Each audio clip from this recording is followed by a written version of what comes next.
तो आज के सेशन में हम डिस्कस करेंगे फेजेस ऑफ गैस्ट्रिक सिक्रीशन। ठीक है, तो गैस्ट्रिक जूस का जो सिक्रीशन है वो ऐसे तो कंटिन्यूस प्रोसेस है, लेकिन उसकी क्वांटिटी टाइम के ऊपर और अलग अलग स्टिमुलस के ऊपर भी डिपेंड कर रही है। ठीक है, तो गैस्ट्रिक जूस के जो सिक्रीशन है उसके 3 फेजेस आएंगे। एक है सिफेलिक फेज, दूसरा है गैस्ट्रिक फेज और तीसरा है इंटेस्टिनल फेज। तो स्टार्ट करें सिफेलिक फेज में। तो सिफेलिक फेज में गैस्ट्रिक जूस का जो सिक्रीशन है, इसका जो स्टिमुलस है वो स्टार्ट हो रहा है, अराइज हो रहा है हमारे सिफेलस मतलब कि हेड रीजन में, इसीलिए इसे सिफेलिक फेज कहते हैं। ठीक है, तो इस फेज में जो गैस्ट्रिक सिक्रीशन हो रहा है, इसके अंदर हमारे स्टमक के अंदर फूड होगा नहीं, प्रेजेंट नहीं होगा, लेकिन फिर भी गैस्ट्रिक सिक्रीशन होगा। इसीलिए इस सिक्रीशन को हम एपेटाइट जूस भी कहेंगे। वो उसकी क्वांटिटी बहुत कम होती है, लेकिन वो एंजाइम और HCl कंसनट्रेशन में रिच होता है। ठीक है, और उसका जो रेगुलेशन है वो मेनली नर्वस मैकेनिज्म से रेगुलेट हो रहा है। तो यहाँ पे है हमारा सिफेलिक फेज, जिसका स्टिमुलस आ रहा है हमारा ब्रेन में से, सिफेलस में से। ठीक है, और वो इंक्रीज कर रहा है गैस्ट्रिक सिक्रीशन। तो ये जो नर्वस मैकेनिज्म है जो हमारे सिफेलिक फेज को रेगुलेट कर रही है, वो एक्ट कर रही है थ्रू रिफ्लेक्स एक्शन। और ये जो रिफ्लेक्सेस होते हैं वो 2 टाइप के होते हैं। एक है हमारा अनकंडीशन रिफ्लेक्स और दूसरा है कंडीशन रिफ्लेक्स। तो जो अनकंडीशन रिफ्लेक्स है इसे इनबॉर्न रिफ्लेक्स भी कहते हैं। ठीक है, जब भी हमारा फूड माउथ में आएगा तो सलाइवरी सिक्रीशन होगा, साथ साथ में गैस्ट्रिक सिक्रीशन भी होगा। तो कैसे ये रिफ्लेक्स आएगा? तो सबसे पहला presence of food in the mouth, जिससे हमारे टेस्ट बर्ड्स स्टिमुलेट हो गए। ठीक है, वहाँ से फिर afferent impulses from mouth through 9th and 7th cranial nerve. 9th है ग्लोसोफेरेंजियल, 7th है फेशियल नर्व। इन दोनों के थ्रू जाएंगे एपेटाइट सेंटर में, और ये एपेटाइट सेंटर है हमारा हाइपोथैलेमस एंड एमिगडाला में। फिर इफ्रंट फाइबर्स हमारे स्टार्ट हो रहे dorsal nucleus of vagus nerve, और वहाँ से efferent nerve that is vagus nerve वहाँ से जाकर के स्टमक में आएंगे और गैस्ट्रिक सिक्रीशन इंक्रीज करेंगे। ठीक है, और यहाँ पे जो न्यूरोट्रांसमीटर है वो है हमारा एसिटाइल कोली। दूसरा है हमारा कंडीशन रिफ्लेक्स। तो कंडीशन रिफ्लेक्स में क्या हो रहा है, यहाँ पे फूड प्रेजेंट है नहीं, लेकिन साइट ऑफ फूड, अगर हमने फूड को देखा, स्मेल किया, हियरिंग या थॉट ऑफ फूड, ये सब इम्पल्स जनरेट कर रहे हैं स्पेशल सेंसरी ऑर्गन्स के थ्रू, और वो जाएंगे सेरेब्रल कॉर्टेक्स में। वहाँ से फिर वो जाएंगे डॉर्सल न्यूक्लियस ऑफ वेगस में, और वेगल फाइबर्स वहाँ जा करके गैस्ट्रिक सिक्रीशन इंक्रीज करेंगे। ठीक है, तो अनकंडीशन जो रिफ्लेक्स है गैस्ट्रिक सिक्रीशन का, वो प्रूव हो रहा है शेम फीडिंग में। शेम फीडिंग में वही किया था, एक्चुअल फूड नहीं दे रहे थे, फिर भी गैस्ट्रिक सिक्रीशन आ रहा था, और ये हमने बनाया था पेरलोस पाउच में कंडीशन रिफ्लेक्सेस लर्न करने में। तो ये हो गया हमारा सिफेलिक फेज। नेक्स्ट आ रहा है गैस्ट्रिक फेज। तो गैस्ट्रिक फेज में जब हमारा फूड स्टमक में आएगा तो ही गैस्ट्रिक सिक्रीशन होगा। तो यहाँ पे नर्वस और हार्मोनल दोनों रेगुलेशन होगा जो हमारे गैस्ट्रिक सिक्रीशन को इंक्रीज करेगा। ये जो गैस्ट्रिक जूस है, जो हमारा फूड जब स्टमक में आ रहा है, तो इसमें एंजाइम्स और HCl दोनों ज़्यादा होंगे। ठीक है, पेप्सिनोजन एंड HCl। और ये जो मैकेनिज्म है वो हमारी नर्वस मैकेनिज्म होगी, जो लोकल माइंट्रिक प्लेक्सस के थ्रू एक्ट करेगी, या फिर वाजोवेगल रिफ्लेक्स और गैस्ट्रिन हार्मोन। ये पहली मैकेनिज्म थी nervous mechanism, local myenteric reflex. जैसे ही फूड हमारा स्टमक में आ रहा है, ठीक है, तो हमारे लोकल नर्वस प्लेक्सस जो हमारे स्टमक की वॉल में होते हैं वो स्टिमुलेट हो जाएंगे। ठीक है, और फिर वो गैस्ट्रिक ग्लैंड का स्टिमुलेशन करेंगे और गैस्ट्रिक जूस सिक्रीशन बढ़ाएंगे। इसके साथ साथ हमारे जो जी सेल्स होते हैं वो भी स्टिमुलेट हो रहे हैं। जो जी सेल्स है वो भी एसिटाइल कोलिन से स्टिमुलेट होंगे और वो गैस्ट्रिन सिक्रीशन बढ़ाएंगे। सेकेंड है हमारा वाजोवेगल रिफ्लेक्स। यहाँ पे जब फूड हमारा स्टमक में आ रहा है तो सेंसरी नर्व एंडिंग्स जो वेगस की है वो स्टिमुलेट हो रही है, फिर वो जा रही है ब्रेन स्टेम के पास, और वहाँ पे motor fibres of vagus nerve stimulate करेगी और गैस्ट्रिक जूस सिक्रीशन इंक्रीज करेगी। थर्ड मैकेनिज्म है हार्मोनल मैकेनिज्म, जिसमें हमारा गैस्ट्रीन जो हमारे पाइलोरिक ग्लैंड में जी सेल्स होते हैं वो सिक्रीट कर रहे हैं। ठीक है, और ये साथ साथ में स्मॉल इंटेस्टाइन के अपर पार्ट डिओडिनम और फीटस में आइलेट्स ऑफ लैंगरांस में से भी गैस्ट्रीन सिक्रीट हो रहा है, जो पॉलीपेप्टाइड है जिसके अंदर 14, 17 और 34 अमीनो एसिड्स होते हैं, जिसे कहते हैं G14, G17, G34।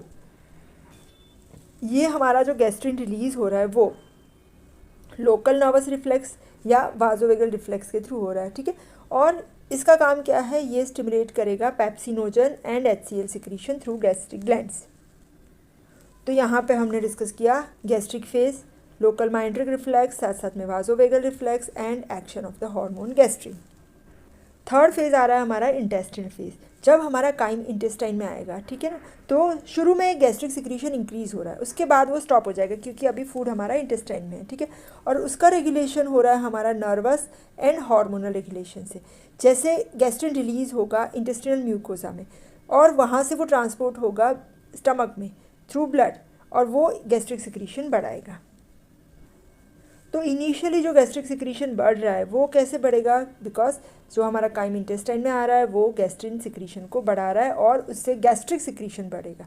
और जब गैस्ट्रिक सिक्रीशन इनहिबिट होता है लेटर स्टेज में, तो इसके क्या कारण है, एक है हमारा एंट्रोगैस्ट्रिक रिफ्लेक्स और दूसरे है जीआई हार्मोन्स। तो एंट्रोगैस्ट्रिक रिफ्लेक्स मतलब जब हमारा स्मॉल इंटेस्टाइन डिस्टेंड हो रहा है, ठीक है, या और कोई केमिकल या ऑस्मोटिक इरिटेशन है जो इसकी म्यूकोजा को इरिटेट कर रहा है, ठीक है, तो वहाँ से इम्पल्सिस पास होंगे माइंड्रिक प्लेक्सस के थ्रू और वेगस नर्व के थ्रू, और वो जा करके गैस्ट्रिक सिक्रीशन को इनिबिट करेंगे, सिक्रीशन भी इनिबिट करेंगे और मोटर एक्टिविटी ऑफ स्टमक भी इनिबिट करेंगे। और हमारे कुछ जीआई हार्मोन्स होते हैं जो भी गैस्ट्रिक सिक्रीशन को इनिबिट करते हैं, जिसमें आ रहा है हमारा सिक्रीटीन। सिक्रीटीन सिक्रीट हो रहा है क्योंकि हमारे इंटेस्टाइन में जब एसिडिक काइम आ रहा है तो सिक्रीटीन सिक्रीट होगा और वो गैस्ट्रिक सिक्रीशन को घटाएगा। कोलेसिस्टोकाइनिन सिक्रीट हो रहा है जब हमारे इंटेस्टाइन में फैट और अमाइनो एसिड्स आएंगे। वाजो एक्टिव इंटेस्टिनल पेप्टाइड सिक्रीट होगा जब हमारे स्टमक के अंदर एसिड काइम आएगा। और GIP gastric inhibitory peptide, presence of glucose and fat, peptide Y वो सिक्रीट हो रहा है जब फैटी चाइम हमारे इंटेस्टाइन में आएगा। और ये सभी हार्मोन्स हमारे गैस्ट्रिक सिक्रीशन को डिक्रीज करेंगे।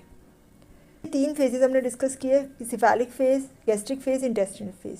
साथ साथ में एक और फेज भी है जिसे कहते हैं inter digestive phase. Inter digestive phase मतलब थोड़े अमाउंट में, जैसे मैंने बताया गैस्ट्रिक जूस सिक्रीशन कंटिन्यूस है, तो थोड़े अमाउंट में वो सिक्रीट हो रहा है इन बिटवीन मील्स भी, और इसके लिए भी हार्मोन गैस्ट्रिन रिस्पॉन्सिबल है, ठीक है। और कुछ और फैक्टर्स भी है जो हमारे गैस्ट्रिक सिक्रीशन को अफेक्ट करते हैं, जिसमें आएगा हमारा अल्कोहल एंड कैफीन।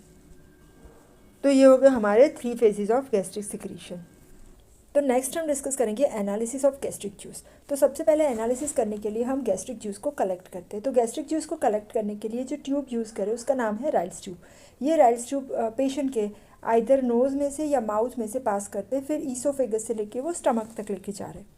तो यहाँ पे राइल्स ट्यूब ऐसी होती है और इसके अंदर एक लाइन होती है जो मार्किंग दिखाती है कि ये लाइन जब अगर हमारे माउथ तक आ रही है तो इसका मतलब है कि जो हमारी ट्यूब है वो स्टमक के अंदर है, उसकी टिप स्टमक के अंदर है, ये टिप है, ठीक है। और ये रेडियो ओपेक भी होती है तो वो एक्सरे में भी विजिबल हो जाती है, ठीक है। और इसके बाद जो स्टमक के जो कंटेंट होते हैं, गैस्ट्रिक जूस है और कुछ भी अगर हमें एनालिसिस करना है तो वो हम एस्पिरेशन के थ्रू इसके अंदर से एस्पिरेट करके एनालिसिस कर सकते हैं। तो गैस्ट्रिक एनालिसिस में सबसे पहले हम फास्टिंग गैस्ट्रिक सैंपल्स और इसके बाद हम टेस्ट मील देंगे और उसके बाद गैस्ट्रिक सैंपल्स कलेक्ट करेंगे, ठीक है। और उसका यूज़ क्या होता है, तो एक हम पेप्टिक एक्टिविटी को मेजर कर सकेंगे, गैस्ट्रिक एसिडिटी को मेजर कर सकेंगे, टोटल एसिड्स कितने हैं, फ्री एसिड्स कितने हैं और कंबाइंड एसिड्स कितने हैं वो भी हम मेजर कर सकेंगे। तो कौन सी मेथड से वो गैस्ट्रिक एनालिसिस के लिए यूज़ होती है, एक है हमारी फ्रैक्शनल टेस्ट मील, दूसरा है नॉक्चूर्नल गैस्ट्रिक एनालिसिस और तीसरा है हिस्टामिन टेस्ट। एक के बाद एक डिस्कस कर रहे हैं। फ्रैक्शनल टेस्ट मील में हम क्या कर रहे हैं, गैस्ट्रिक जूस का सैंपल है वो हम कलेक्ट कर रहे हैं आफ्टर फास्टिंग, ओवरनाइट फास्टिंग के बाद एक सैंपल कलेक्ट कर रहे हैं, ठीक है। इसके बाद पेशेंट को टेस्ट मील देते हैं जिसे कहते हैं फ्रैक्शनल टेस्ट मील। वो पर्टिकुलर मील होता है, इसमें हम या तो दे सकते हैं bread and a cup of T, या फिर दे सकते हैं wheat biscuit and 400 ml of water और 200 ml ऑफ ओट मिल ग्रूल, या फिर 50 ml 7% अल्कोहल। इसके बाद हम कलेक्ट कर रहे हैं गैस्ट्रिक जूस को एट एवरी 15 मिनट्स और ये कलेक्ट करेंगे 2.5 आवर्स तक। और इससे हम एनालिसिस करते हैं पेप्टिक एक्टिविटी और साथ साथ में acid secretion. Normally free HCl 10 to 30 ml percentage होता है और टेस्ट मील देने के बाद ही डाइल्यूट हो जाता है, फिर ग्रेजुअली वो बढ़ेगा और 40 to 70 ml परसेंटेज होगा। Combined acid, combined HCl is equal to HCl plus mucus और ये होगा हमारा 10 to 25 ml%। दूसरा टेस्ट है नॉक्चूर्नल गैस्ट्रिक एनालिसिस। इसके अंदर क्लियर लिक्विड डाइट देते हैं आफ्टरनून में और इसके बाद शाम को 5 बजे और 7:30 PM शाम को ये ट्यूब इंट्रोड्यूस करते हैं, ठीक है। और इसके अंदर पूरी रात को 8 बजे से लेकर सुबह 8 बजे तक आवरली सैंपल्स कलेक्ट करते हैं। तीसरा टेस्ट है हिस्टामिन टेस्ट। इसके अंदर ओवरनाइट फास्टिंग करते हैं, इसके बाद गैस्ट्रिक जूस कलेक्ट करते हैं मॉर्निंग में और इसके बाद हिस्टामिन का इंजेक्शन देते हैं। हिस्टामिन का डोज है 0.01 मिलीग्राम पर किलोग्राम और ये हिस्टामिन हमारे HCl सिक्रीशन को स्टिमुलेट कर रहा है, ठीक है। और हिस्टामिन का इंजेक्शन देने के बाद आफ्टर 30 मिनट्स ये सैंपल कलेक्शन करते हैं at the interval of 15 minutes. उसके बाद भी सैंपल कलेक्ट करते रहते हैं, ठीक है। यहाँ पे जो HCl का सिक्रीशन है वो हमारा हिस्टामिन स्टिमुलेट करेगा। तो ये हो गया हमारा गैस्ट्रिक एनालिसिस। कुछ अप्लाइड फिजियोलॉजी डिस्कस कर रहे हैं। एक है हमारा गैस्ट्राइटिस। गैस्ट्राइटिस, आइटिस लगा मतलब इन्फ्लेमेशन, तो inflammation of gastric mucosa, and इसके साथ साथ इन्फ्लेमेशन हो रहा है तो हमारे WBCs न्यूट्रोफिल्स भी आ जाएंगे, तो इनफिल्ट्रेशन ऑफ WBCs न्यूट्रोफिल। ये एक्यूट भी हो सकता है, क्रॉनिक भी हो सकता है। एक्यूट मतलब शॉर्ट ड्यूरेशन, तो इसमें सुपरफिशियल लेयर्स ही इन्वॉल्व होंगे, और अगर क्रॉनिक है तो डीप लेयर भी इन्वॉल्व होंगे, और साथ साथ में ज़्यादा ल्यूकोसाइट्स इन्फिल्ट्रेट होंगे, और साथ साथ में चीफ सेल्स और पैराइटल सेल्स है वो भी डिस्ट्रॉय हो जाएंगे। गैस्ट्राइटिस के कॉजेज़ क्या है? अगर एक्यूट गैस्ट्राइटिस है तो कॉमन कॉज है इन्फेक्शन, या बहुत ज़्यादा अल्कोहल कंजप्शन, या एक्सेस अमाउंट में non steroidal anti inflammatory drugs जैसे एस्पिरिन वगैरह लेना, ठीक है, या ट्रॉमा, जो राइल्स ट्यूब डाली है उससे ट्रॉमा हो जाए तो भी गैस्ट्राइटिस हो सकता है, या रिपीटेडली रेडिएशन हो तो भी एक्यूट गैस्ट्राइटिस होता है। क्रॉनिक गैस्ट्राइटिस के कॉजेज़ में, क्रॉनिक गैस्ट्राइटिस एक्यूट है उसका भी कंटिन्यूएशन होगा तो क्रॉनिक हो जाएगा। लॉन्ग टर्म तक बहुत ज़्यादा अल्कोहल लिया है तो भी क्रॉनिक गैस्ट्राइटिस होगा। लॉन्ग टर्म तक NSAIDs, non steroidal anti inflammatory drug जैसे कि एस्पिरिन लिया है, या ऑटो इम्यून डिजीज़ है, इसमें भी क्रॉनिक गैस्ट्राइटिस होता है। सिम्टम्स क्या होंगे? नौशिया, वॉमिटिंग, एनोरेक्सिया मतलब भूख नहीं लगना, इनडाइजेशन पूरा डाइजेस्ट नहीं होना, डिस्कम्फर्ट मतलब कि एपिगैस्ट्रिक रीजन में हमें फुल हो ऐसा फील होना, बेल्चिंग मतलब जो स्वॉलोड एयर है वो एक्यूमुलेट हुई है वो एक्सपेल्ड आउट होना, जिसे खट्टे डकार कहते हैं। ये सब सिम्टम्स गैस्ट्राइटिस के हैं। नेक्स्ट अप्लाइड है गैस्ट्रिक एट्रोफी। तो गैस्ट्रिक एट्रोफी क्या कंडीशन है? इसके अंदर हमारे जो स्टमक के मसल्स है उसका श्रिंकेज हो जाता है, साथ साथ में गैस्ट्रिक ग्लैंड्स का भी श्रिंकेज हो जाता है, जिससे कि गैस्ट्रिक जूस की डेफिशिएंसी होती है। इसके कॉजेज़ में आएगा क्रॉनिक गैस्ट्राइटिस, जिससे गैस्ट्रिक एट्रोफी हो सकती है, या auto immune atrophic gastritis. Symptoms में एक्लोरहाइड्रिया, क्योंकि ये जो HCl सिक्रीशन है वो डिक्रीज़ हो जाएगा, एंड परनीशियस एनीमिया, क्योंकि हमारे पैराइटल सेल्स है वो इंट्रिंसिक फैक्टर नहीं सिक्रीट कर रहे हैं।